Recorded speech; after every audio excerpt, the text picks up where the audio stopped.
Finally, we get to our speaker tonight, waiting patiently, Dr. Marian Mesrobian MacCurdy, who we're very happy to welcome back here to NAASR. Marian is a retired professor and chair of the Department of Writing at Ithaca College, and she is currently, or maybe until earlier today, I'm not sure if it's for the whole school year or not, visiting professor at the University of Massachusetts at Amherst. Marian has published scholarly articles, essays, and poetry in such journals as Raft, the Journal of Poetry Therapy, and the Journal of Teaching Writing.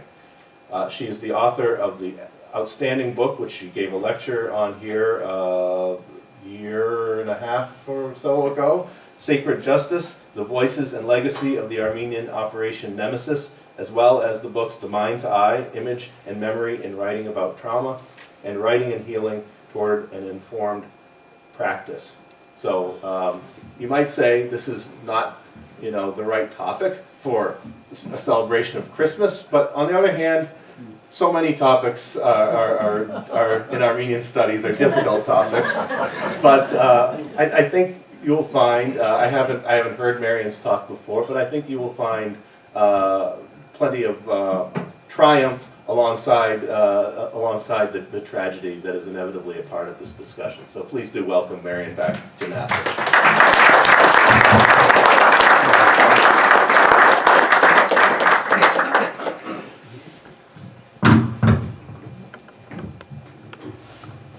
Thank you all for coming tonight. If you can't hear me, let me know, okay? I tend not to speak too loudly. I want to thank NAASR for inviting me back here tonight and for all of you coming out on such a cold night in December. It was June of 2015 when I spoke here about Operation Nemesis, my grandfather's role in that project, and a bit about the trauma of genocide. Today I want to talk to you about the ramifications of Nemesis, about intergenerational trauma and what can attenuate it, and about resistance and how it contributes to resilience. I'm going to begin with my family story, mostly because I think you will find it familiar. I was born and raised in Syracuse, New York, in an Armenian community so small that all the adults felt justified in disciplining everyone else's children. The first kid to wiggle in church got pinched by every elderly grandparent within arm's length. I lived with my maternal grandparents when I was young, so I was witness to a parade of dignitaries who came to visit my maternal grandfather, Aaron Sachakian.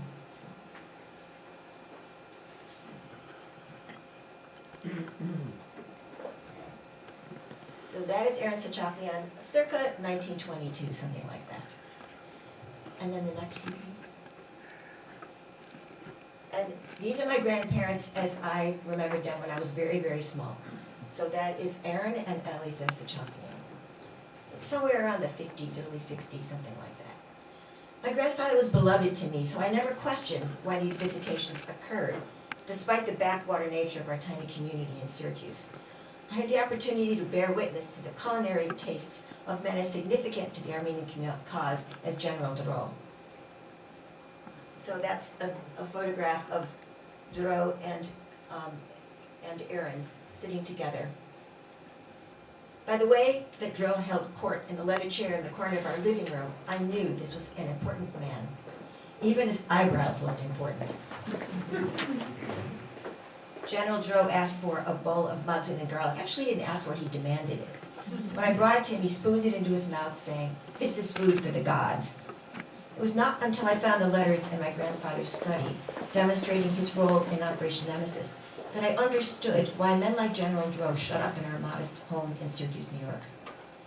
Since I grew up with my grandparents, I thought my grandfather, this quiet, dignified man, who, when I was a small child, carried me through the doorways on his shoulders like a queen and took me outside at dusk to survey the fruit trees and grape arbor beyond our back door. 25 years after his death, when we undertook the sad task of closing and selling my grandparents' home, we discovered a collection of letters hidden in a file cabinet in my grandfather's study, the room that I used as my childhood bedroom. So I was sleeping next to these letters when I was a kid. Slide. So, right here. That is Armen Garo, Aaron Sachakian, Zaven Albantian, and this man here, his name is Varash Versikian. This is a photograph of the 4 men who were part of the Central Committee of Boston, the Armenian Central Committee of Boston. That's the only central committee there was in the United States at the time. I know that those three men on the right were involved. I don't know about Barsigyan, although because the Central Committee was in some ways a repository for it, he very well might have. Could I have 1917, please? Could I ask you to speak slower, is it possible? Sure. So that is Aaron in the back, that's standing next to Zaven. This man here is Manuk Hapratsumyan. He was a Yale graduate of law school, and we think he is the person, the attorney, who put together the lists of the perpetrators. So he was definitely in on this. This photograph was taken in 1917. This was the Central Committee of Boston at the time. So you can see from that, the man next to him, by the way, was from Egypt. So he was not, I think he was here for a very short period of time. So it's unclear how many of those people were involved. We don't really know. 1919?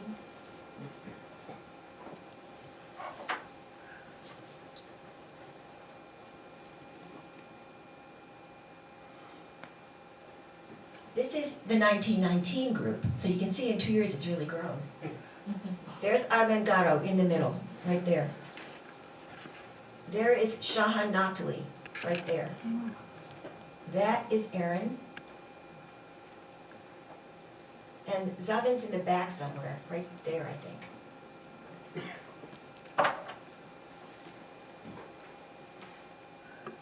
So the letters that we found in the file were about 40 in number.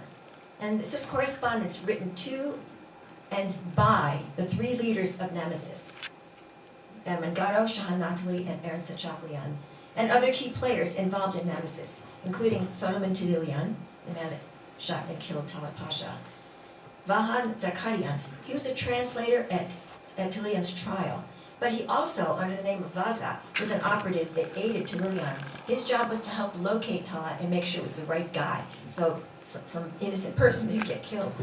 And two friends of our family that I knew as a child who were members of the Nemesis Finance Committee, Zaven Nalbantian and Hamo Paragamyan.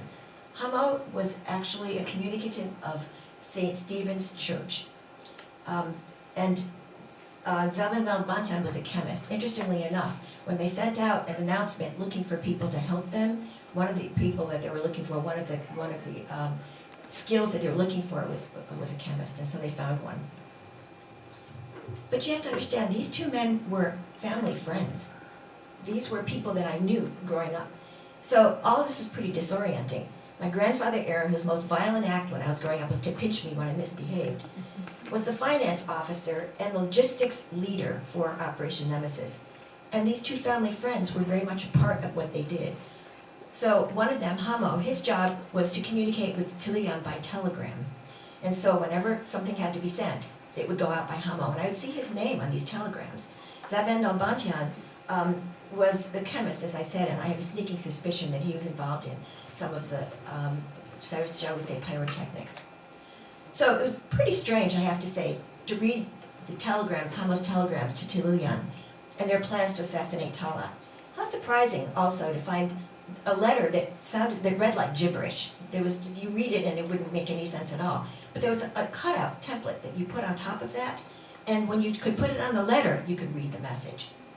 I also found a list in Shahan Natali's handwriting of the 100 names of the worst of the Turkish perpetrators of the genocide. So here's the farm photo. That's Talat. That's Said Halim Pasha. And that is Cemal Pasha. So those three were targeted and assassinated. Also in the file were 65 photographs of Turkish leaders. I was able to identify all but three. They weren't, only two or three were actually labeled, but because I could find other photographs that looked similar, I was able to piece together who these people were. Most important, the file contained, as I said, about 40 letters and telegrams. And these really do provide crucial details of the story of Nemesis and the voices of the leaders. So you get a sense of what they were going through, what their challenges were, how they were emotionally responding to what they were doing.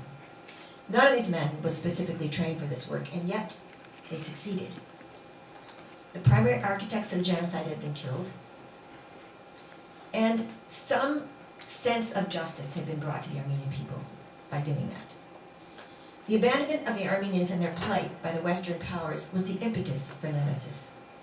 Clear and detailed coverage of the genocide had been accomplished by the New York Times, the Outlook, the Literary Digest, the Independent, Saturday Evening Post, even Good Housekeeping, believe it or not. Yet the Armenians were offered no justice. The perpetrators, many of whom had been found guilty of capital crimes, there were courts, trial courts taking place in Turkey at the time. These were tribunals that were run by the military. And they were sentenced to death, many of them, but they'd been allowed to escape and they avoided extradition. And so there they were, living the high life someplace else with all their ill-gotten gains, and the Armenians had no justice. At the time, soon after the war, the United States was actively attempting to dull the public's hatred of the Turks because oil had been discovered in Mosul. Sound familiar? The hundreds of newspaper articles about the starving Armenians tapered off and disappeared after the war when it became clear the geopolitical realities of oil and access to it, and the need to befriend the Turks and cement our foothold in the Middle East outweighed the desperate plight of the Armenians. Our government abandoned the survivors of the genocide in favor of supporting the newly established Turkish government under Ataturk, beginning an alliance that continues to this day, in spite of Turkey's continued attacks on its minorities and even U.S. citizens, as we saw at the Turkish embassy not too long ago. Given the U.S. government's efforts to promote the Turks after World War I as potential military allies and trading partners, journalists concluded that the horrors of the genocide had perhaps been exaggerated. Consequently, they stopped publishing narratives depicting the horrors. There were far fewer at that point, and they began to publish counter-narratives. I'm going to read you an infamous example of one of those counter-narratives. It's a published quotation of then Rear Admiral Colby M. Chester, a Washington official who led the initiative. He called it the Chester Concession to exploit the oil fields of Mosul, then of course on Turkish soil. So here's his quotation. This was published and sent around so people would start thinking nice, good thoughts about the Turks. The Armenians in 1915 were moved from the inhospitable regions where they were not welcome and could not actually prosper to the most delightful and fertile part of Syria, where the climate is as benign as in Florida and California, whither New York millionaires journey every year for health and recreation. This was done at great expense of money and effort, unquote. Here's an early 20th century example of fake news, created to expunge from the record a crime against humanity, to allow with no apparent rebuttal the rich to get richer. The Turks were free to continue the oppression of their minority populations. The only justice the Armenians have had for 100 years is what they could deliver themselves, and deliver they did. So that is Armengara. It's important to note that the Men of Nemesis, Armengara in particular, had their hopes set on intervention on the part of the United States to rebuild Armenia. The fledgling state was being attacked on both sides, both by Turkey and by Russia. Talk of Garo becoming prime minister was in the air, but he really preferred to take the job of ambassador to the United States because he had hoped that the United States would help to, quote, rebuild our country. And there's a letter dated March 17 where he says that. He said, I'm resting our hopes for the rebuilding of our country on Washington. He was sorely disappointed. Aaron had been asked, actually, by Garo to be the undersecretary. He did not agree to do that. And the reason he didn't is because he did not share the hopes of Garo. He wished that were true, but he didn't believe it would happen, and he was right. One crucial distinction has to be made here. Nemesis has been called the first terrorist plot in the 20th century, but this is not accurate. Contemporary terrorism refers to indiscriminate killing of innocent people to call attention to real or perceived injustices. Nemesis only targeted the guilty. In fact, operatives were told if you can't take the shot safely, don't take the shot. And there were shots that they could have taken and didn't because they didn't think they could do this safely. Garo was horrified to see that Armenians were still being attacked in both Armenia and in Turkey. He was already traumatized by the murder of most of his family. which had thrown him into a deep depression. He couldn't sleep, he suffered from bouts of blindness and fainting spells, very similar to Tilian. In fact, when Tilian went to Boston to meet Gatto, he felt suddenly that he was home, because this man understood him, understood what he was feeling, because he had felt it himself. Gatto spent months working 12 hours a day at her surviving brother's mill in the attempt to recover. In a letter of November 10, 1920, he wrote, quote, "What do I write about the horrific news of these past days? My pen can't write about it, neither is it believable. Men have become monsters." So this, what he's referring to here, again, it was the plight of the Armenians, both because they'd been squashed by Turkey, and now Russia was coming in, and the two countries together were obliterating what was left of the Armenian population. People were dying of starvation and disease as well as bullets. So this is from a letter of Gatto to the Central Committee of America in Boston on March 17, 1921. Now you have to know that this is 2 days after Talat's assassination.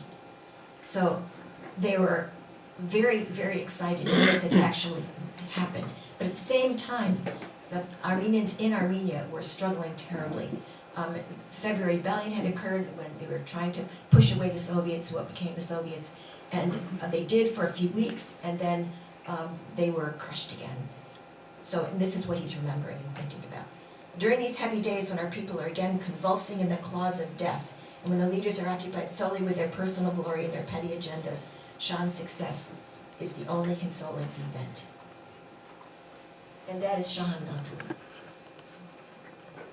His father, Shatan Natali's father, had been killed in the Hamidian massacre, so he too had personal motivation, as did the other Nemesis leaders. Shahan was the handler in Europe. He's the guy that directly dealt with the operatives that they had.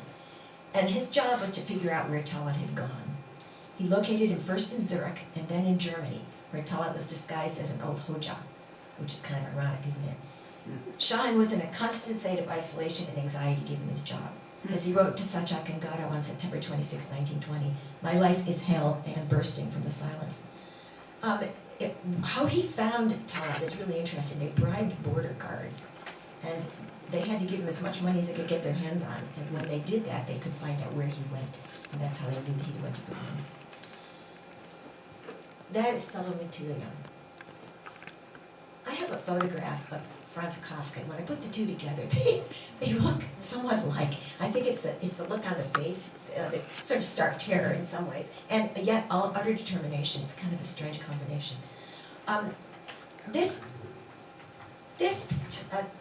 What I'm talking about here, obviously I'm starting with Nemesis, but I want to move into trauma, intergenerational trauma. I spoke a lot about Nemesis the last time I was here, and the other piece of this is really important, and so that's what we're going to focus on now, but I want to sort of frame it with Nemesis. So the work that they were doing at the time, as you can imagine, was high anxiety work, but it paid off. Tilian, who suffered from what would now undoubtedly be called post-traumatic stress disorder, had a reason for this. He had lost his family, he became epileptic, he wept frequently, he had nightmares, and yet he was single-minded in his goal. He had a lot of help, of course, but this job was high risk. As Vahan Zakardians, one of the operatives who assisted him in order to find Talat Pasha, and he was also the trial translator, I mentioned him earlier, he wrote this after Tilian was acquitted, quote, "Only now has begun the reaction of my nerves. Only now do I understand what I've lived through and how exhausted I am. But no matter. It went off well, and that's enough." It's crucial to note here that Tilian was never expected to escape, and he never expected that he would escape, actually. Indeed, although his initial impulse was to run, he stopped, because he was told, you stand there, Shahan was very clear about this, you stand there and you basically put your foot on his head, in a sense, right? And claim this as kind of a trophy in some ways for the Armenians, and allow yourself to be arrested. The purpose of the assassination was not only to kill the primary architect of the genocide, but to ensure a very public trial that would, in effect, put Talat on trial for the crime of genocide, the crime that became known as genocide after Raphael Lemkin came up with that term. They wanted to make sure that it was clear to every juror and to the world that Talat was the guilty party, not Solomon Tilian. As the New York Times wrote of the Tilian verdict, they simply had to let him go. They did the job well. After the verdict, women were weeping, men were cheering, Germans as well as Armenians. To Lilian, the traumatized survivor had become a hero. And no one in her family knew that Aaron was partly responsible. He could keep a secret, that guy. All four of my grandparents survived the massacres of 1894 to 96, and or the Adana massacres of 1909. They saw the bloodstained handwriting on the wall and left their homeland before 1915. But the two families internalized the trauma of the massacres they experienced differently. So I'm going to move now into how did families respond to the genocide. So here we have this moment of justice. What was it that the justice was for? Okay, and how are people affected by it? In a sense, what is the trauma of genocide? I'm a product of two divergent familial coping strategies. First, my mother's family. Okay, we'll talk about them. So Aaron, he's my mother's father, had implored foreign councils to intercede with the Turkish government to stop the Adana massacres. We think he might have actually been successful because his bride-to-be was at Dorjol and his mother was at Dorjol, and so he was really, really worried. And so we went from council place to council down, because I dreaded all up and down the coast trying to get foreign councils to intervene, and they finally did. He also, we found out, used his trunk to smuggle guns in that were ultimately, we think, used at Musadah. So this was dangerous, but he had an American passport, so he was able to do that, probably without getting arrested. He could always say, well, they stole my trunk, what can I tell you? My paternal grandmother's family, the Delmakonyans, included resistors who defended themselves in the Adana massacres. At the siege of Dorjol, one of only two Armenian communities standing in Adana in 1909, Elisa and my grandmother loaded rifles while their brothers fired them.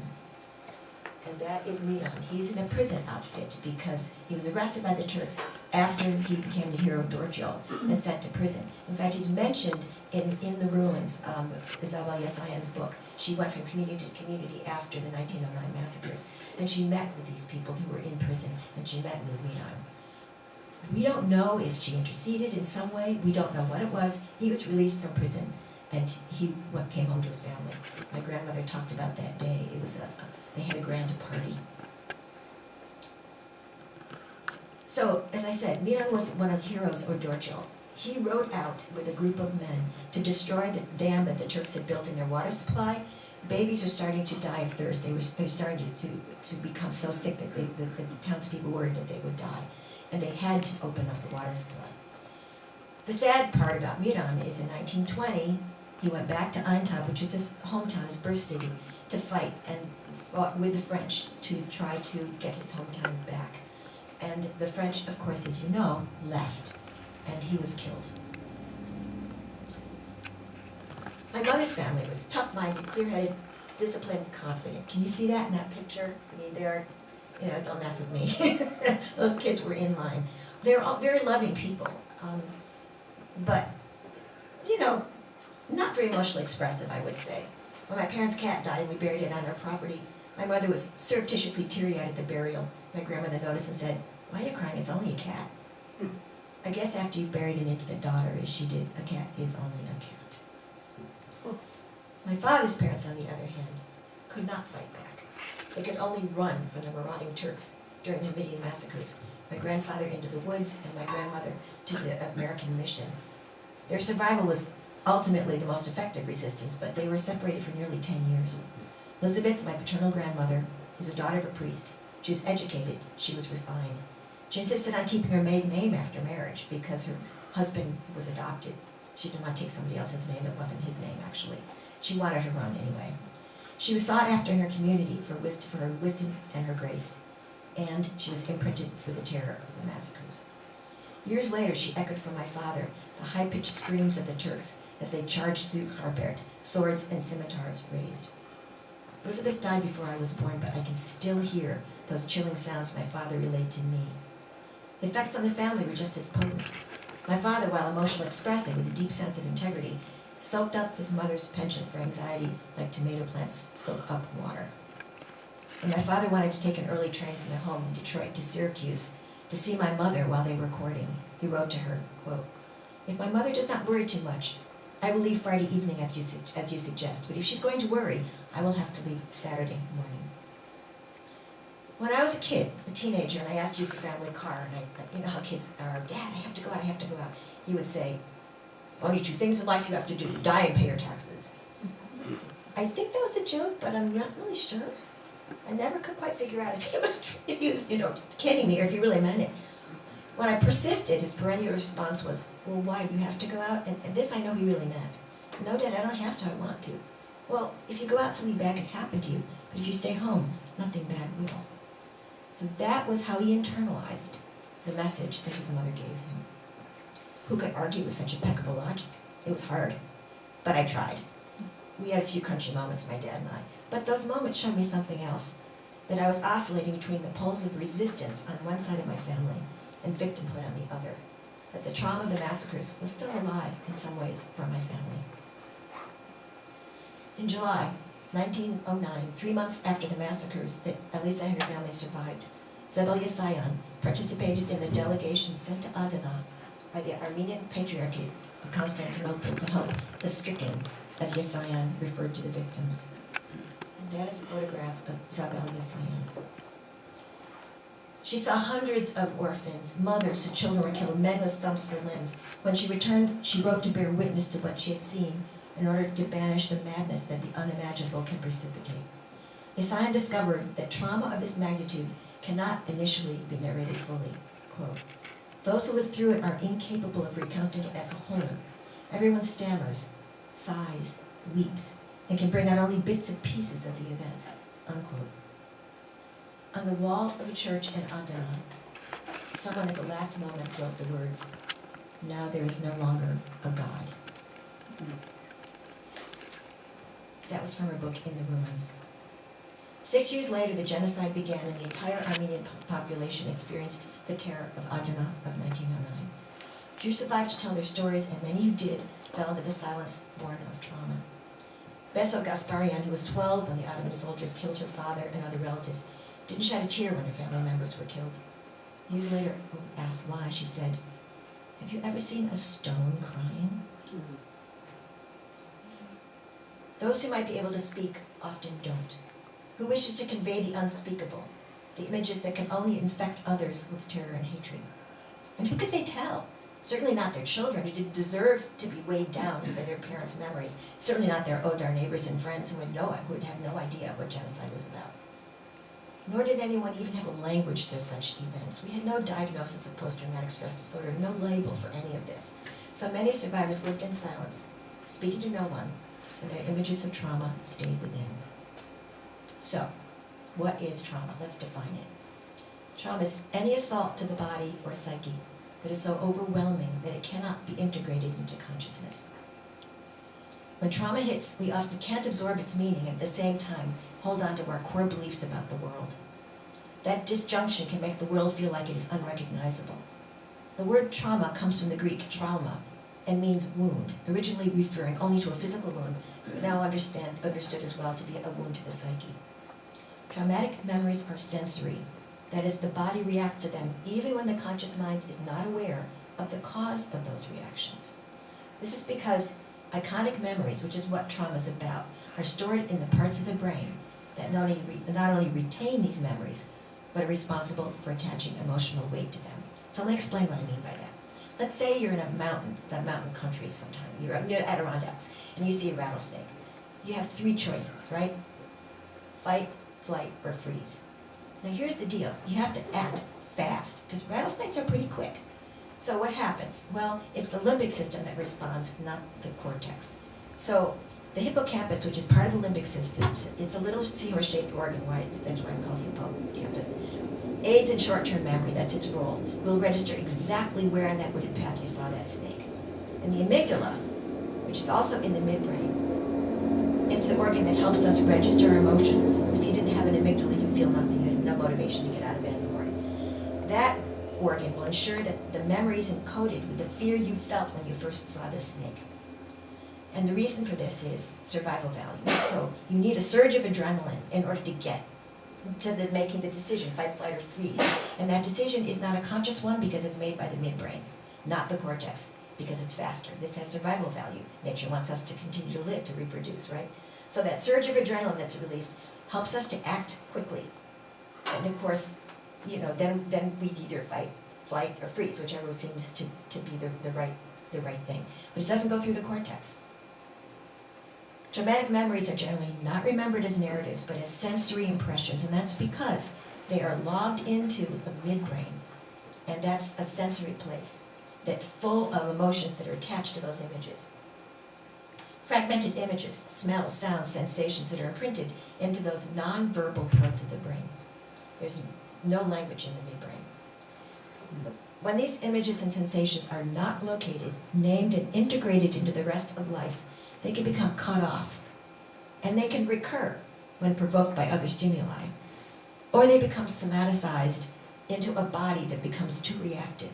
So we jump, it backfires and stuff like that.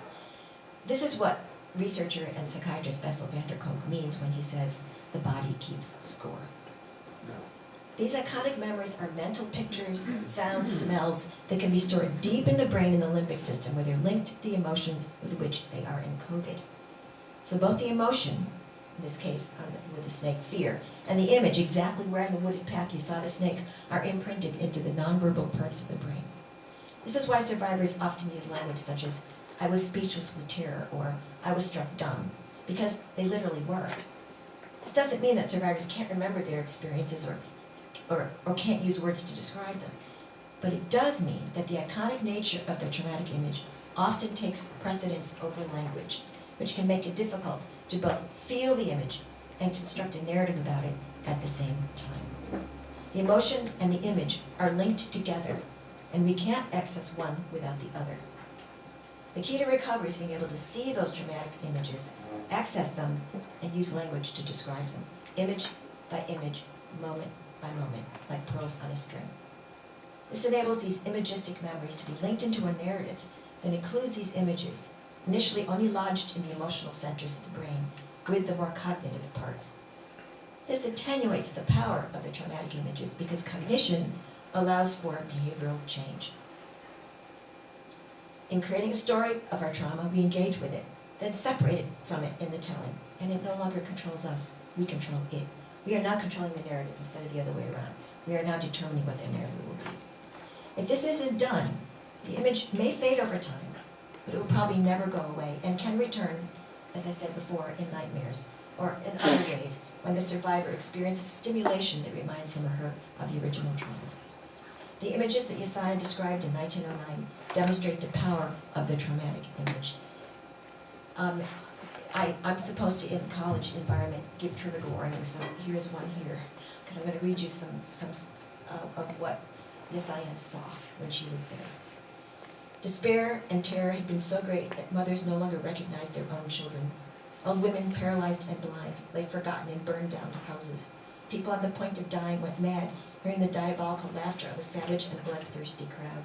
Detached limbs and children's bodies, still trembling with pain and life, were trampled underfoot. Caught between rifles on one side and flames on the other, children, women, and the wounded who, panic-stricken, had taken refuge in schools and churches, were burning to death entwined with one another. These horrific images are beyond the reach of a fully linked narration. All she can do is list them. These images traumatized her. She called them the unsayable, in a kind of testimony. And she's the witness. She's not the survivor, she's just the witness. But in communicating to another, over time, the power of these images can lessen, and with it, the teller can breathe again. Okay. This is a photograph of the Syracuse, New York community in 1914. In her book, Like One Family, Arpina Mesrobian describes the state of early 20th century Armenian immigrants in Syracuse when they first arrived in the United States. This is from her book. Now you have to understand, she knew these people. My mother was born in 1917, so she knew these people. Everyone in those days had experienced anxiety, fear, deprivation, and severe emotional trauma. Yet perhaps because everyone had a harrowing tale of survival to recount, their stories were seldom voiced at that time. They may have wished to put the unhappy past behind them in order to devote full energies to building a better future. It was only in later years, as they aged and as their children and grandchildren grew to adulthood and began to ask questions about the old days, that they gradually revealed what had happened to them so long ago. Now, a crucial point needs to be made here. Before 1980, no insurance reimbursement could be made for what we now call PTSD. because the term didn't exist. It was included in the Diagnostic and Statistical Manual of Mental Disorders in 1980, the DSM-3.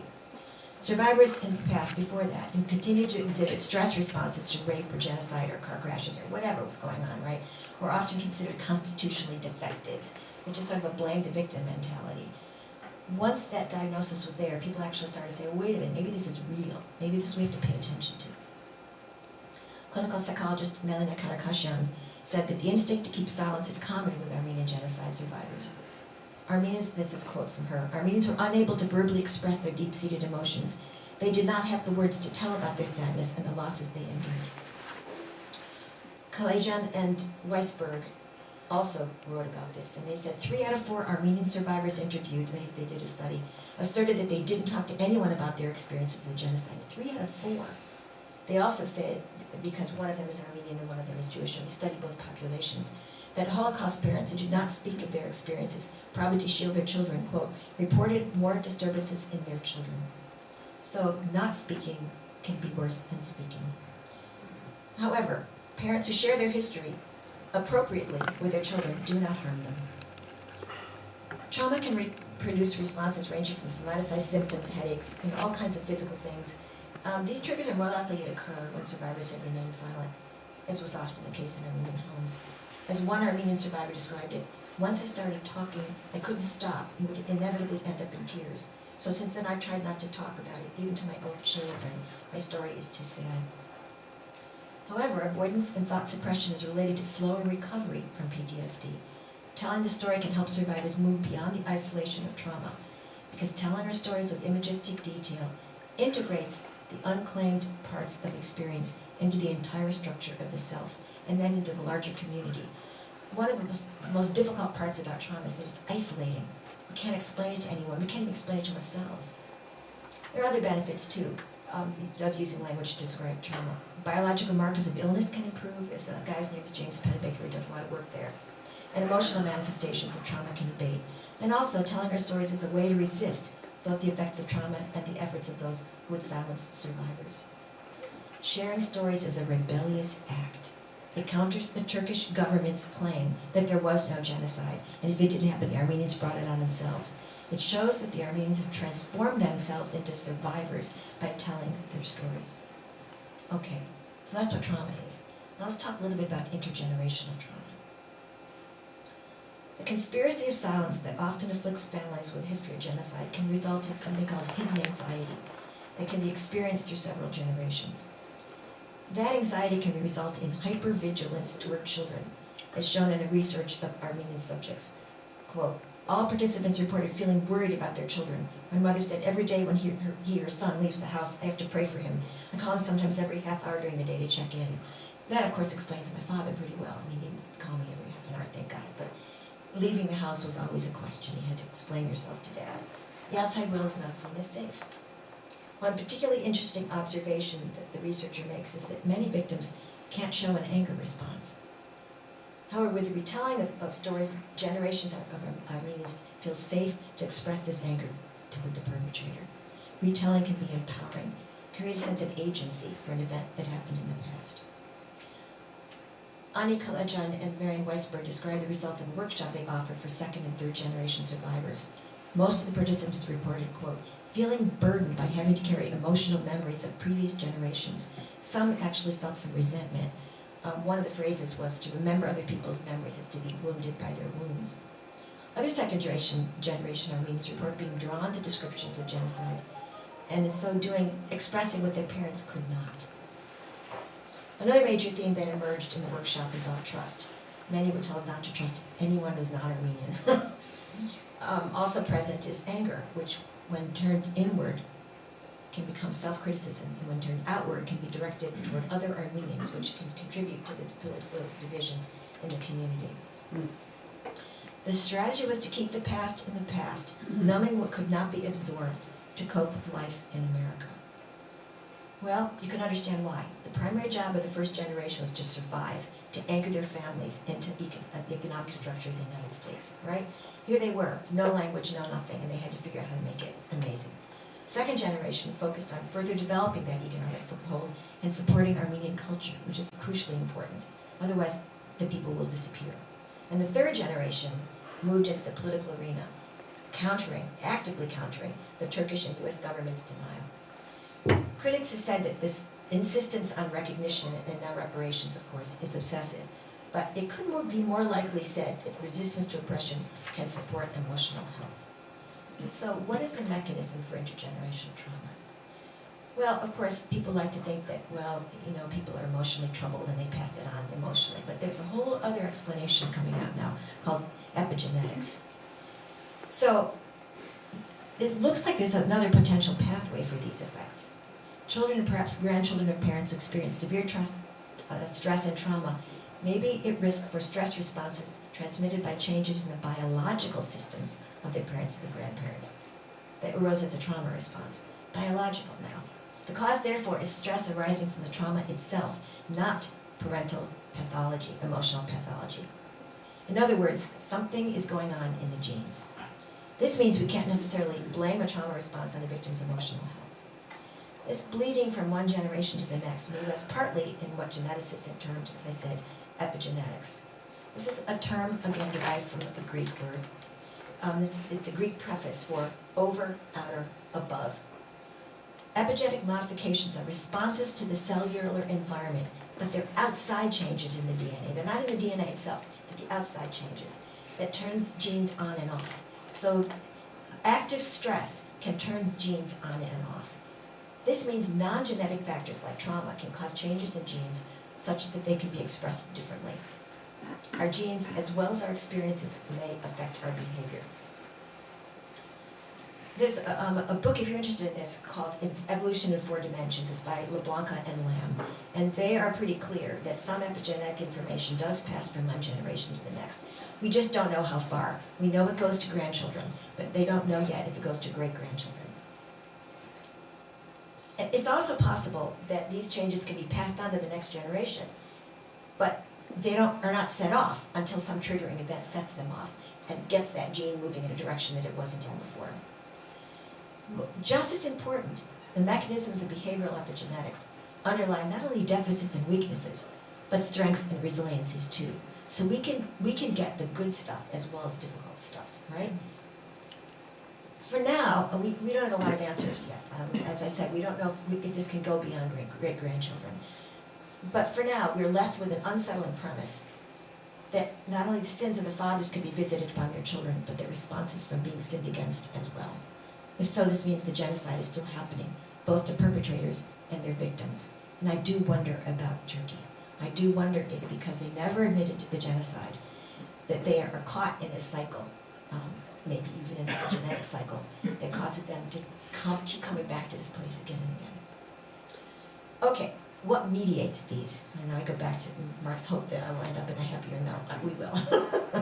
What mediates these traumatic stories of genocide, fear, and loss? Well, first thing, it's important to state that survivors often demonstrate strength and perseverance, and traumatic experiences do not inevitably lead to PTSD. There are three primary tools that are effective. 1, establishing healthy relationships. 2, supporting access to appropriate anger and acts of resistance. And 3, speaking and writing of the experience, speaking out. So let's go one by one. Healthy relationships. Studies suggest that supportive and trusting relationships with intimate partners and high levels of maternal warmth, paternal warmth too, I'm sure, toward children can mediate even intergenerational trauma. Armenian families and communities are often close and tight-knit, helping to facilitate both survival and emotional resilience. So the better we treat each other, the happier we're all going to be. 2, anger and acts of resistance. Anger is essential for resistance. It's interesting because we're told to avoid anger, but healthy anger is crucial. Resistance is an antidote to trauma. When we get angry, levels of the stress hormone cortisol drop, suggesting that anger helps calm us down and get ready to address a problem, not run from it. Flora A. Kishke again argues that, quote, remembering resistance enables resilience, the ability of human beings to go on living. I'm going to read that again. Remembering resistance enables resilience, the ability of human beings to go on living. As we remember Nemesis, we feel empowered, not victimized. In constructing and executing a plan to claim justice for their people, Nemesis participants who knew they were risking their lives channeled their anger and their pain and their trauma into action on behalf of their own community. That gave their lives meaning, and it gives our lives meaning as well. So how does action, even illegal or extra-legal action, affect trauma, especially if that action can be deemed just? Sheikh and Kaupi state, resistance in the form of resistance to oppression is specifically evident in studies involving marginalized populations. Marginalized populations are those populations that are not, their definition, I think, that are being ignored. Populations where bad things are happening and nobody cares. That's basically it. And they say we must refrain from categorical judgments about what is and is not adaptation under adversity and stress. In other words, if you back people into a corner, they will act in ways you probably wish they wouldn't, but they have no choice, and we have to accept this. Without it, the ethnic group can't maintain health and a sense that life has meaning, especially when the world community doesn't act to protect the oppressed. The motives of Nemesis were pure in the sense that they were not looking for fame. They were not looking for public recognition. In fact, just the opposite, as evidenced by those letters that were buried in my grandfather's file cabinet for over 70 years. They had one goal, to bring to justice the men who attempted to annihilate their people. As Gatto wrote in his letter of March 17, Sean's success is the only consoling event. The third tool of trauma recovery is language. Right after 9/11, my college asked me if I would teach a senior seminar titled Trauma and the 20th Century. I invited 2 Holocaust survivors to our class. There were no Armenian survivors in where I lived. A husband and a wife who had been both in the concentration camps. They'd remained silent for many years, but after hearing a Holocaust denier speak on the radio, the husband, I call him Jerry, broke his silence by writing an article for the local newspaper, and then he started going to schools and speaking out about his experience. His narrative when he spoke to my class was clear and focused. Clearly he commanded that narrative. He constructed one that could organize the chaos and the trauma of the camps. His wife had never come before, anywhere to speak. This was her first time, and I wondered if she would do it. She finally tentatively did. She said, "You can't know. You can't know. It is impossible. I cannot describe. You cannot know. I saw my mother. My mother." Her voice trailed off and she began again. "My mother and I were separated. I was young, blonde, looked German. I never saw her again. I asked a woman, 'Where's my mother? Where's my mother?' The woman pointed to the tall chimney and said, 'You stupid, there's your mother.'" Her face was red. Tears were pooling in her eyes. I looked around the room. Every face was riveted, some in tears, some just staring. Then she pulled up her sleeve, revealing a tablet number, and said, "This is who I am." It was evident to my students that the husband and wife had strikingly different relationships with their narratives. Jay was able to tell a logical, detailed, structured story of his time in the concentration camps. Her story was far more broken. She jumped from moment to moment, had a difficult time speaking. She kept saying again and again how impossible it was to describe. Yet, she was able to remember specific images that had been imprinted in her mind. Her frozen nipples and toes, piles of dead bodies, ashes from the crematorium that she could not bend down to pick up out of fear of being shot.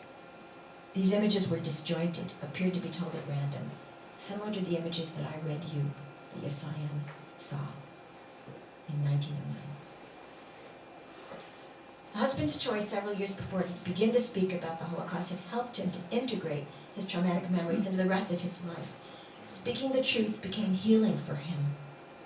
But the wife, Jean, who had not yet told her story, was still experiencing her memories.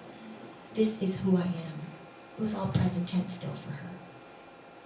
This couple is a classic example of the wages of silent trauma and the positive results of finding a voice. Telling the truth of genocide is a supreme act of resistance against those who want survivors silenced and can bring benefits to the survivor. As I mentioned earlier, biological markers of illness can improve, emotional signs of trauma can abate.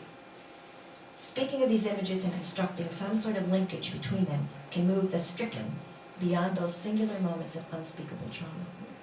Once the images are put into verbal form, a narrative can be constructed which, 1, connects emotions and cognition, providing a feeling of control. 2, allows the survivor some distance from the original traumatic images. This can create control over that which we cannot control, the past. As philosopher and survivor Susan Bresson says, saying something about a trauma does something to it, and does something for the community. The Armenians are no longer silenced victims, they are survivors who've maintained their culture through years of oppression. This is a photograph of my grandmother, Elisa, reading. She was a great reader, and she wrote in her journal. Didn't know this when I was a little girl, but she was a writer. Her journals had a permanent home on top of her dining room buffet under her picture of the 1919 dinner in Boston, held in honor of the establishment of the Democratic Republic of Armenia. And there is a photograph from that 1919 dinner. Isn't that astonishing? She had kept this photograph over her dining room buffet for her entire life. It was there from the time she moved into that house until the day she died. She is at table 34. I don't think I can even find it with a pointer. I doubt very much. But let me try, just because this is so amazing. Let's see if I get up close, I can see. She's there, I think. Hard to see, it's pretty faint.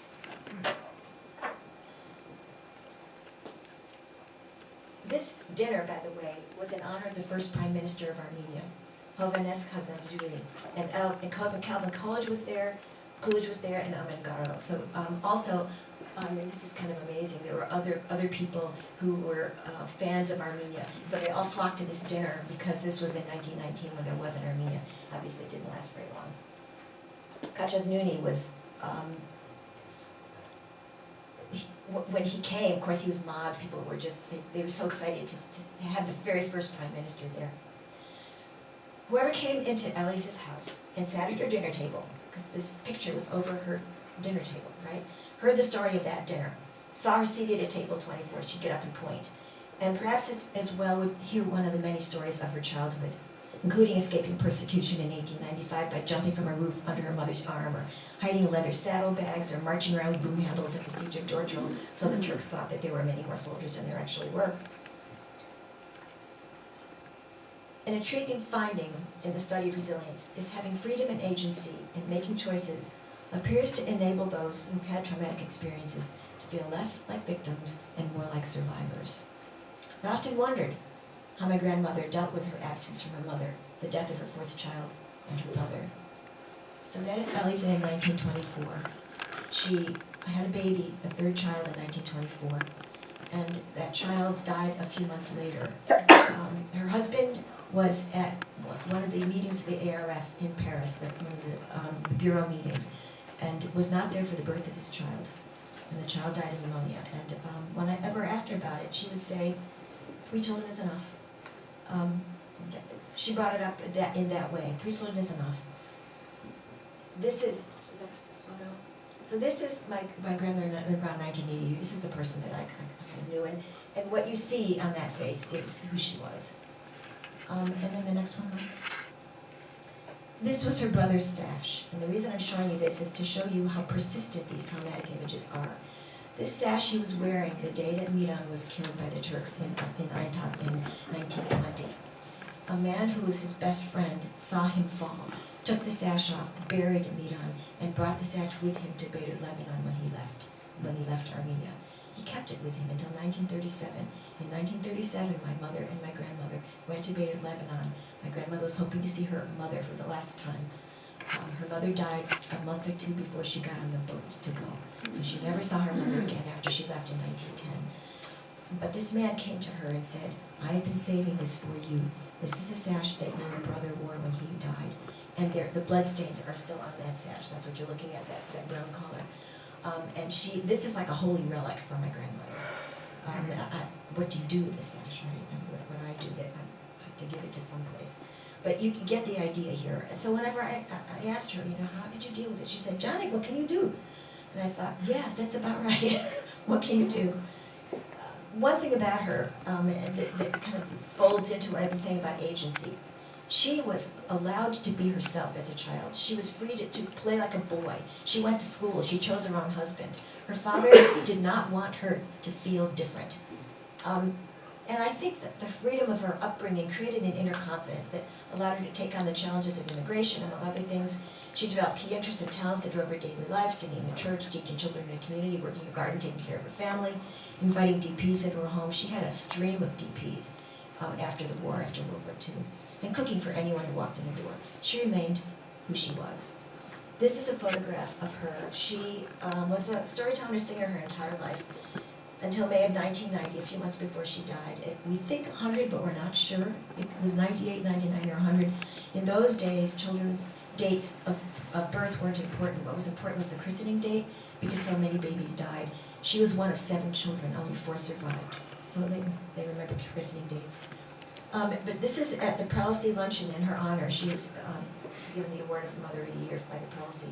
And she gave this long recitation from memory at, we think, 100. So there's those, the genes that we have for coming through genocide are genes of strength as well as genes of pain and suffering. They're both. According to Andrew Zolli in his book Resilience, quote, members of a culture affirming strong in-group loyalties will exhibit greater personal resilience. That was Eliza. It was also George Mardikian. Anyone here have heard of George Mardikian? A couple of you. He was a great Armenian restaurateur and philanthropist. He fed the troops in World War II. He organized the Armenian National Committee to aid the homeless Armenians. He was a freedom fighter. He must have known about Nemesis, and I'll tell you why in a minute. His father was one of the 300 intellectuals murdered by the Turks on April 24, 1915. Yet William Saroyan described him as, quote, a man of exquisite good health, which spreads itself all around his restaurant like legs from a walking human sun, unquote. I met George Mardikian when I was really small, when our family was invited to dine in his absolutely fabulously beautiful San Francisco restaurant, Omar Khayyam's, with the red velvet drapes and the sumptuous menu that actually looked like my grandmother's Easter dinner. But I couldn't get it anywhere else except Omar Khayyam's at my grandmother's house. I had no idea that my grandfather was the reason we were invited to dine at this restaurant. And I couldn't figure out, this guy lives in California and my grandparents live in Syracuse, what? Well, I think I know why now. Although Mardikian had moments of sadness, even depression, he changed his narrative from victim to survivor. As he said in his own words after his first shower in the United States, quote, I washed away the old world. I washed away all the hatred and injustice and cruelty I'd known, all the hunger, all the weeping, all the pain. I decided to leave all hatred and bitterness behind and begin life anew. And he considered himself fully American, and he was. Positive action on behalf of his community and his adopted country conferred on him Presidential Medal of Freedom and the gratitude of thousands of refugees. He employed his freedom fighter uncle as his chief Armenian typist and Solomon Tililian as his assistant. He was the guy that was able to get Tililian to come to the United States because Tililian was in trouble. The Turks were after him. And so he had to leave Europe and come to the United States. And he was given a job by Mardikian. Mardikian must have known, obviously, what was going on. He had to have known. And so he wanted to support this and wanted to make sure that nothing happened to Tililian. So, here are these 3 guys. A more different set of 3 men you would never find in a million years. My uncle, my grandfather, Aaron Sachaklian, was cerebral, quiet, very measured and determined, very confident. Armen Garo was just almost like a fountain of emotion. And so also was Sean, although Garo could contain it. Sean was just bubbling over him all the time. Yeah. The men of Nemesis acted in ways that they deemed were necessary for the future health of their people, and perhaps for theirs as well. This was high anxiety work. And yet, when the work was done, most of the Nemesis members lived relatively long lives as productive members of their communities and died peacefully in their beds of old age, while Talat, the #1 nation murderer, ended life as he lived it with a bullet to the head. Arshiri Shalayan became a successful businessman, married, had kids. Even Tililian, who did have severe trauma responses and perhaps other medical conditions as well, married, had children, and lived to the age of 63. Shah Natali became a father, lived to 99. They broke the rules of our culture, yet their actions must have brought them some kind of satisfaction, perhaps even peace. So, what is the lasting legacy of Operation Nemesis? Well, what I think it is, after poring over these records, I think it created another narrative to victimhood, one of resistance and justice, some sense of autonomy and agency after the Armenians had been abandoned by nearly everyone. It was indeed our only consoling event. Today, resistance can be accomplished by telling our stories and insisting on the truth, as we are doing. Whoever controls the narrative controls history. I'm sure you all know what these photos are about. The earthquake of 1988. The need to address psychological problems after trauma became clear, ironically, after another Armenian catastrophe, the earthquake of 1988, that killed more than 40,000 people. Doctors Without Borders went into Armenia to help locate aid victims, but they weren't prepared to deal with the emotional needs of these survivors. They didn't even understand how important that need could be. But Armenians in the diaspora did know. This is a response of an Armenian psychiatrist who volunteered his services. So this is directly his words. At the time, I was motivated more by my own history, what my people had lived through, than by my psychiatric thinking. One day, a physiotherapist came to see me. She said, "Listen, I've got a little boy with a hyperflexed wrist who's had his thumb amputated. I'm supposed to do rehab with him, but the moment I touch him, he yells." I went into the hospital room where the kid lay. I asked him his name. He said, Ardach. That was the name of an Armenian prince who sacrificed his life for Christian Armenia in 461. As soon as he said the name, I saw my ancestors facing the Persians. I saw that first war of resistance where people said no to the superpower of the time. I saw the dead bodies, the sickness, the mutilations as an enemy army that was attacking us, and this little boy as a victim. But he could also be the hero. I said to him, "You've got muscles of steel in your arms, and that's because with this arm, like Ardach threw the enemy out of Armenia, you're going to throw out everything the earthquake did to your body. But for that, you need the physiotherapist. You need her help." And from that point on, he allowed her to massage his arm. Every day the psychiatrist came to check on his patient and monitor his progress. So each day this guy came in. This is back to his narrative again. One day I said to him, "I don't understand why you always walk on 2 feet and one hand." Everybody was so focused on the problem with his wrist that no one had paid attention to the fact that he walked that way. When I asked him, it was as if I was waking him up from something. He answered, "I was with my grandfather when I felt the house moving." He said, "Ardach, run." I said to him, "What about you?" And he said again, "Ardach, run." I ran, and the house collapsed. I had the sense that the earthquake was inscribed in his body. He'd become totally still. Then in a flash of inspiration, I said, "Ardach, come here." I took him in my arms and said to him, "Remember the war? Now the enemy is the ceiling that's falling down. You're not alone. I'm with you." I don't know what took hold of me, but I took him by the shoulder and stood him up. It was as if he was my son, as if I had given him life. After that, it was like a miracle. Not in the religious sense, but a few days later, I came back to the hospital, and I was told the night nurse wanted to see me urgently. I went up there. She asked what I'd done to Ardach. I explained. She said, "You know, since the earthquake, he's never even closed his eyes. After you saw him, that was the first night he slept." Who could do this for the Armenians after 1915? Even in 1988, it took an Armenian doctor to help this child. Trauma can tear people apart or pull them back together again. Speech, empathy, and the love of a doctor for this boy saved this child. Our communities matter. Our commitment to the truth matters. Every one of us matters. Thank you for coming.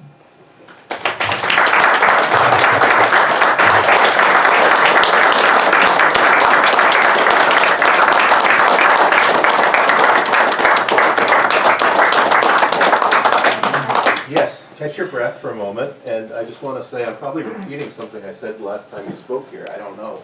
But thanks to you and to Eric Bogosian and some of the others who have been writing about Operation Nemesis. I mean, you brought this back into, or maybe not back into our history, into our history, period. Into our consciousness in a way that it never had been, and it was almost whispered about for a long time in a way that it was something that we had to be ashamed of, as opposed to proud of. And I think what you've done is very valuable and important, and thank you very much for that. So I know there are questions and comments, so Yes, sir. You mentioned something about trauma that is having some effect in your brain and that can pass to your children. Is that like a genetic? No, what they think happens is that it's not in the DNA itself, it's in the RNA, it's in the outside, and some genes turn on and some genes turn off. And what they think is happening is that stress can do that. So they don't know the mechanism yet. They don't know if there is transference through the stress in the household that then turns those genes on or off, or if it's actually something that's in the gene itself, in the outside of the gene that is then sent back, sent to the next generation. Nobody knows yet, but they do know that there is some transmission. They just don't know the exact mechanism yet. Can the transmission be because of the parents' reaction behavior that's affecting the children? The reason that it's not just behavior. It's a genetic component. The reason that this is clear is because they've been doing work with zygotes, with the actual seeds of humans. And what they're finding is that they think that whatever it is being transmitted that way. The epigenetic piece. I mean, obviously there's also some emotional bleeding in, but that's not what we're talking about here. It's something that's caused by stress initially. The stress changes the DNA, or changes the RNA actually. It changes the genes such that some genes are being turned on, some genes are being turned off. But they don't know the actual mechanism yet. There's a lot of work on this. And it can pass to children. There's some evidence that it can pass to children, there's some evidence it can pass to grandchildren, but there's no evidence that it goes past that yet. Thank you. Yeah. And how was that in reference to sort of the Turks, so that you felt was embedded within the Turkish sort of genes as well? I think that I don't know enough about Turkish culture to say this, but I've been sticking my nose in that a bit now, because I'm curious about this. When you see the same kind of behaviors coming back again and again and again and again and again from people, you wonder, if they never accept what they did initially, and never understand what actually was done, they keep repeating the past over and over and over again. Whether there's a genetic component to that, or if it's simply the denial factor causing the same sort of behavior, I don't know. But I do know that the level of trauma in that country now must be immense. I'm part of an institute at UMass this year called the Institute for Interdisciplinary Studies, and it's a group of scholars that are getting together and talking about dissent. And one of the people in that group is a Turkish woman who signed a petition to the government to support academics, to support freedom of expression, academic freedom. She was put on the arrest immediately list, and she had to escape the country, and she's now at UMass where I am teaching, trying to figure out, do I ever go home? Can I ever go home? I mean, that's the kind of insanity that is happening, and I don't think that's an accident. I think that is also a product of, wages of sin in some ways, of trauma that they've now developed on themselves, or eating themselves. Is there another question that I see? Pam, Yes? I know you have something to say, Please, so I'm calling on you. yes. I thought it was a wonderful talk. Okay. Thank you. I mean, I have way too much to say. And I do, I think it was terrific. I learned a lot. Kim. I think it's a wonderful talk. I actually learned a lot about trauma after I was grappling with the generational trauma in relation to Arshil Gorky and his children, and a lot of the reaction even of his children. But I was thinking also the way that you described the biological basis. I was wondering, I had seen a Nova show ages ago called Ghost in Your Genes, where they actually talked about that, I can't remember where it was, Sweden or someplace. They studied this community, and it was, they found that the genetic changes or the repercussions of a famine occurred in the grandchildren and not the children. And I've always thought because I'm a grandchild of genocide survivors, my brother also, Mark, that so many, so many grandchildren are bringing a lot of these issues to light and are asking for reparations and are, very activist, and I don't know if that has something to do with things as well in terms of some kind of passed down trauma or some kind of empathy or something, anyway, I'm not sure, but. Yeah, that study is particularly curious because it's about famine. And no one knows if, obviously, trauma and famine is a trauma, but we don't know if food deprivation has the same effects as something like, there's no way to do a controlled experiment. You can't mess up people to find out, right? So you just have to keep doing research on poor mice, I guess, and hope that there's some translation. There's a thought. But to respond to your question, the way I look at it isn't so much linked to a genetic reason. I think that it had to do with what people needed to do to get themselves together. And as I mentioned in my talk, first generation just had to anchor themselves in. They had to figure out how to survive. That was enough. That was just huge right there. The second generation needed to continue building a culture. And I think in some ways, they were so close to it. How do you then say, well, I'm going to go out and fight for genocide recognition, when they were still so close to dealing with the question of what's going to survive and what isn't, right? How much of our culture is going to make it? In the third generation, there's enough distance now where third generation can say, wait a second, folks, we're mad. And also, that's the other thing about anger. Anger went underground for a lot of Armenians. And it didn't surface really until the third generation. There were some in the second generation that I think fought, but in some ways they were fighting each other rather than the enemy. Did I just say that? We'll leave that for another night. Sorry. Stefan. I wanted to follow up on this intergenerational, survival, continuance, and then the emergence of political activism or resolution.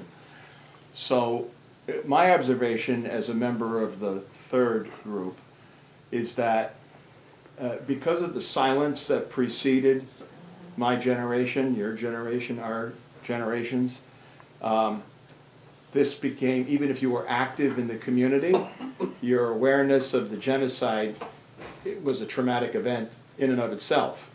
I remember, even though my father was a deacon in the church and we were very active in the community, I remember when I became aware that there was a genocide. I was like 13 years old, because now I was able to participate in discussions like that, whether they be communal or in the family. And having worked actively the last, 40 years on in terms of recognition and reparations and political activism, one of the things I worry about is that some people, I won't talk about ambivalence because that's there's a bunch of people that just don't care, but of the two reactions that we should be concerned about, of course we're concerned about ambivalence, but for tonight, you have the people that react and say, I'm politically active, but we have a great deal of anger and hatred that comes out of it, which is destructive. It adds no value to the cause and is self-destructive in the community, that now we're known as a group of angry people who hate anything Turkish, and that's it. And that I'm satisfied being an angry person the rest of my life, rather than channeling that into something productive, of which there are innumerable, especially with the emergence of Armenia, innumerable things. So that's the part I worry about. And it has a lot to do with diaspora assimilation, that people are window shopping Armenians, where they only get involved to a certain degree, and they feel like this anger, like in other words, every April 24th I declare that I hate Turks. And therefore, I'm doing something for the legacy of my grandparents or for the victims. So this is something we need to talk more about in the community, because we talk about what I call the reawakening since 1965 and the emergence of political activism. That's being written about. We're not talking about the other half of this. which is non-productive. I 100% agree with you. Meeting this Turkish woman now who's my colleague and listening to what's going on for her, we sort of bonded in this strange sort of way. And I don't know her very well, and yet I can feel where she is right now. And I think that our most important guide has to be some sense of humanity, wherever that's going to land. It's been strange being, you know, USA diaspora, because we get painted with this particular kind of brush, and that's partly because of, you know, what happened here in the United States, with the United States and the oil and all of that stuff. So, but I think you're right that you can move forward with even reparations without, you know, having flame coming out of your ears. Absolutely. You can do what you need to do without it affecting the way you deal with the world. In partial response to what you just said and what this gentleman said, I think that the hatred can be there along with the humanity. And why shouldn't it be? I have to say that every time I read an account or hear some of the ones that you gave, I have quite a lot of feelings that are pretty strong. And I do when I read about the Holocaust or other horrors. I think that what, as you said, should happen, ideally, first of all, to deal with all of this is extremely uncomfortable. You know, to begin to articulate, as you said many times in different ways, is very, very hard. So it comes out fragmented. And I think nothing could be healthier for the community to start to sit together in groups and discuss their identity, their large group identity in relation to the history, and deal with the messiness, which it is, and the discomfort within the community instead of sending it outward toward others occasionally, because for the reason that it isn't productive, but it doesn't mean it is illegitimate. It just is better to keep what you might call dirty laundry, which it isn't at all, at home. You know, the upset, the way, as opposed, and I think that tremendous amount of healing can occur if that could happen. I think one of the questions that comes up for me as I think about these issues is, what are our values? What do we want to be as a community? What do we stand for? It's not enough just to be Armenian. It's not enough just to dislike somebody. It's what are you for? What's important to you? Whether you're speaking politically or culturally or anything, what are our values? What matters the most? And then focus on that and make that happen. Right. I think, for me, I'm getting negative vibes, which I don't like, because I work at Stepan, and I know that he's part of an organization called NAASR that has done and continues to do productive work in creating the knowledge gap that was missing from that first generation. We publish books about our culture. We expand intellectual queries and knowledge about that culture. That's a tremendously positive thing, and I think it's better for us to see the positive side than the negative. It is very easy to become critical of ourselves in many ways. I don't share what you share, and that what you hear are all that angry. I don't hear any angry people. Is it because I'm such a stupid man? No, but Or is it because maybe I'm not hearing? We need to hang out more, Van. I would have to say, Van, that I may live under the same rock as you. I don't hear that much indiscriminate hatred towards Turks from Armenians in my day-to-day existence. I do frequently hear displeasure and maybe hatred or anger directed towards the Turkish government or the structures of power, but I think most Armenians I come into contact with now, I mean, nowadays we have Turks who come to our, maybe not tonight, but to come to our programs, whether it's at NAASR or at other places. They're involved in our scholarly discussions and political discussions. They are among us, and we talk to them and we meet with them, and they're just other people. But Turkey, the Turkish state, I don't really have a problem with people expressing anger and hatred towards Mark, can I that. just add to that? Sure. I've gone to demonstrations on the April 24th at the City Hall in Worcester, and on both sides of me were Turkish students who were demonstrating as well. Yeah. Yes, sir.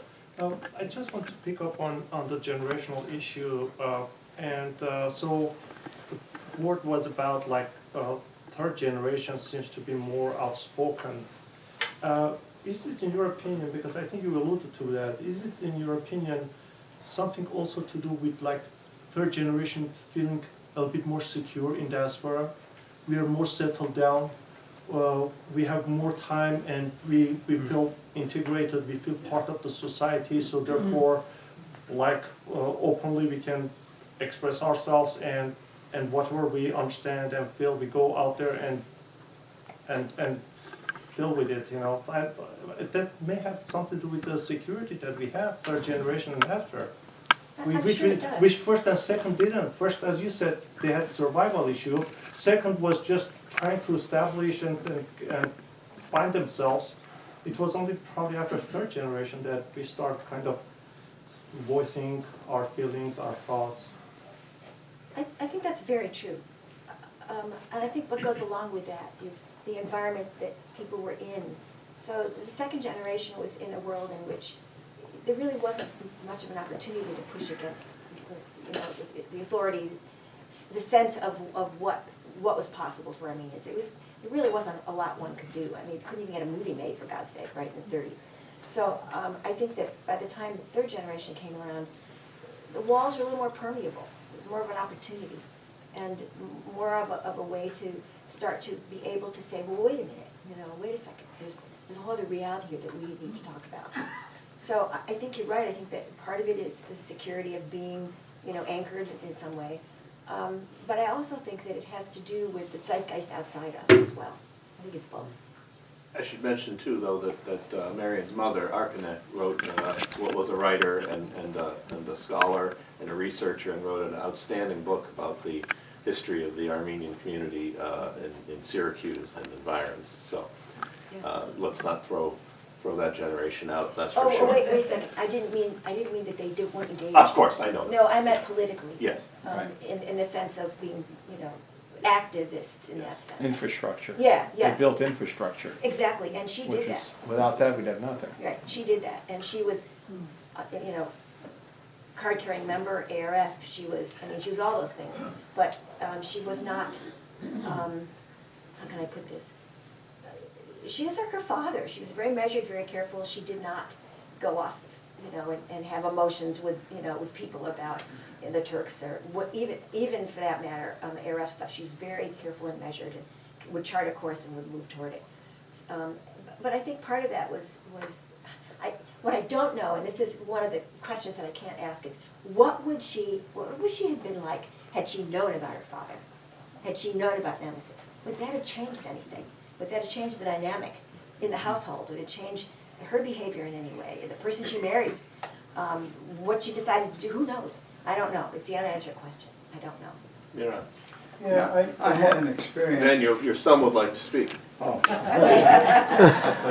Mark, I think you may be in a position to answer this, but in terms of why maybe more current generations are getting, I think, much more actively involved, and I see that myself, there's probably a lot more that's been published about the Armenian genocide in the last 30 years than in the first 70 years, right? For sure. And so I think that the availability of information and quality information is probably much more robust now, and therefore I think it makes it easier for people to really pick up on it. No question, and to your father's point, I tip my hat every day to the generation that built this institution and other institutions that made that kind of production possible, because without it, we would not be where we are. That's for darn sure. Baron de Moya, you had your hand up? No? Oh, Roger. Okay. I think one of the interesting aspects of the trauma, we still understand the trauma of survivors, but as you mentioned, thank you very much for that mentioning, the trauma, kind of trauma will exist also among the descendants of perpetrators. Genocide Museum, in this sense, is very interesting place for field materials. For this year, now it's December, we had nearly 300 Turkish visitors. 300. So nearly every day we have Turkish visitors. So the question, general simple question, why they come? Why they come? One simple explanation is that we have new exposition permanent. We change everything in occasion of centennial from 2015. We have absolutely new, extended, deep, and well done exhibition. This is interesting, but you never hear denial after visiting. There are some cases when they come to a reception desk and say, thank you very much for this exhibition you made. This is really striking. It's really, for us, it's something new. Another interesting material is the comment books at the end of the exhibition. You have a lot of sorry words, except one. Within 3 years, we had one page, not a denialist, but a hate speech text with the picture of Atatürk and Turkish flag. The same pen was used for that. And it was written in Turkish that we are sorry that we lost the chance to uproot you totally. So it was written. This is the only hate speech text we had in the museum. But everyday visits, so coming and saying thank you. I think one of the reasons is that many Turks, a new generation, understood how their government treat them, their own citizens.